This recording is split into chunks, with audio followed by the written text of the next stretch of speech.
السلام علیکم ورحمۃ اللہ وبرکاتہ۔ میں رئیس اعظم حیدری کولکتہ انڈیا سے۔ حضور صلی اللہ علیہ وسلم سے محبت کرنے والے پر فخر کی دوڑ۔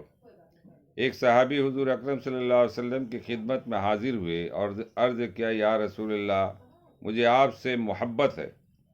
حضور صلی اللہ علیہ وسلم نے فرمایا، دیکھ کیا کہتا ہے۔ انہوں نے پھر یہی عرض کیا کہ مجھے آپ سے محبت ہے۔ حضور صلی اللہ علیہ وسلم نے پھر یہی ارشاد فرمایا۔ جب 3 مرتبہ یہ سوال و جواب ہوا تو حضور صلی اللہ علیہ وسلم نے فرمایا کہ اچھا، اگر تم اپنی بات میں سچے ہو تو فقر کے اوڑھنے بچھونے کے لیے تیار ہو جاؤ، اس لیے کہ مجھ سے محبت رکھنے والوں کی طرف فقر ایسے زور سے دوڑتا ہے جیسا کہ پانی کی رو نچان کی طرف دوڑتی ہے۔ فائدہ یہی وجہ ہے کہ حضرت صحابہ کرام رضی اللہ تعالی عنہم اجمعین تو اکثر فقر و فاقہ میں رہے ہی، اکابر محدثین، اکابر صوفیہ، اکابر فقہ بھی تونگری میں زیادہ نہیں رہے۔ سیرت البصر میں فقر کی حالت۔ نبی اکرم صلی اللہ علیہ وسلم نے جب 8 ہجری میں سمندر کے کنارے ایک لشکر 300 آدمیوں کا، جن پر حضرت ابو عبیدہ رضی اللہ تعالیٰ عنہ امیر بنائے گئے تھے، بھیجا۔ حضور اکرم صلی اللہ علیہ وسلم نے ایک تھیلی میں کھجوروں کا توشہ بھی ان کو دیا۔ 15 روز ان حضرات کا وہاں قیام رہا اور توشہ ختم ہو گیا۔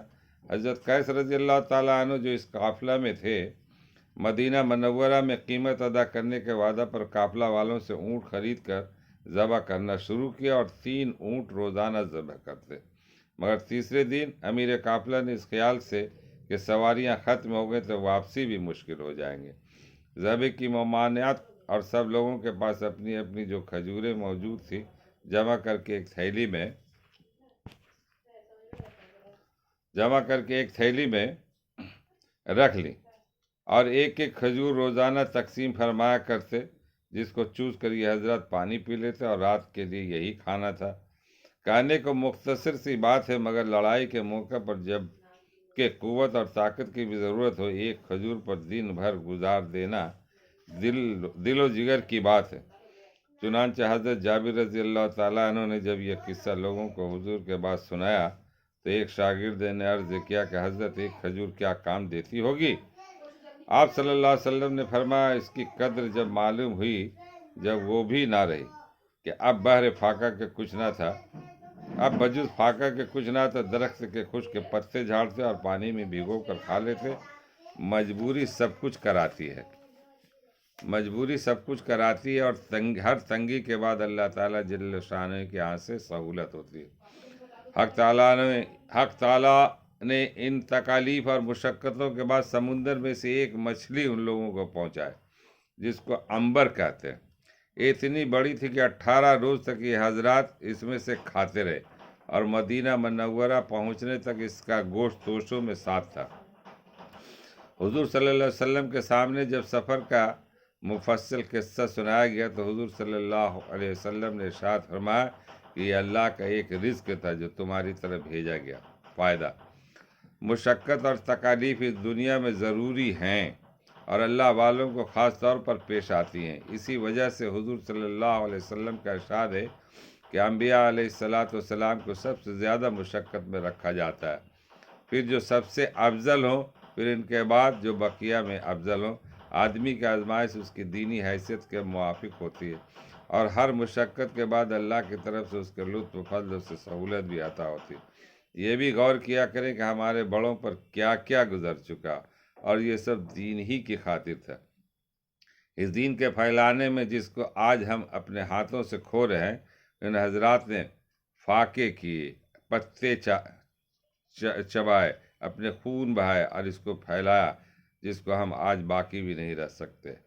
آج کے ہم لوگ مسلمان ہیں کہ اگر کھانے کی تکلیف ہو جائے تو واویلا مچانا شروع کر دیتے ہیں۔ پہلے کے حضرات کے حال دیکھیے، گٹھلیوں پر، کھجور کی گٹھلیوں پر چوس کر زندگی گزارتے، پتے چبا کر جو ہے نا اپنی زندگی گزارتے تھے۔ آج تو اللہ کا کرم ہے کہ ہر طرف سے آپ کے پاس مال و زر بھی ہے، کھانے کی بھی چیزیں افراط ہے، مگر اللہ کے حکم کو بجا لانے کی توفیق نہیں۔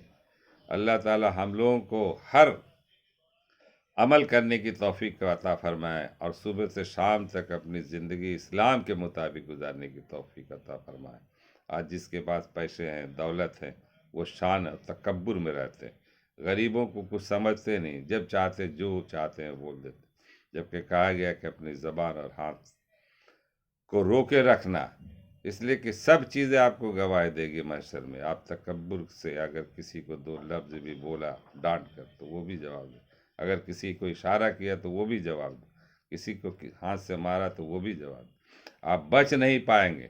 اسلام کا مطالعہ کریں، غور کریں، قرآن اور حدیث پڑھیں۔